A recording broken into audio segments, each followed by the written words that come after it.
Hello. Today I'm simply going to show you how to update Windows Security, also known as Windows Defender in Windows 11 or Windows 10.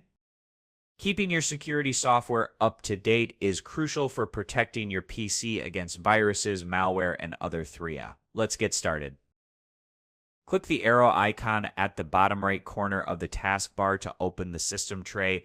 Then click the shield icon, Windows Security, as shown in the image.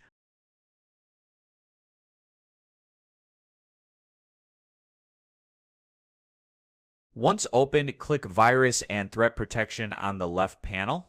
Scroll down to the Virus and Threat Protection Updates section. Click Protection Updates, then click Check for Updates. Wait while the latest security intelligence definitions are downloaded.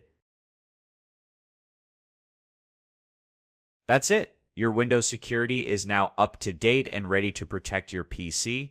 If this guide helped, feel free to leave a comment. See you in the next tutorial. Goodbye.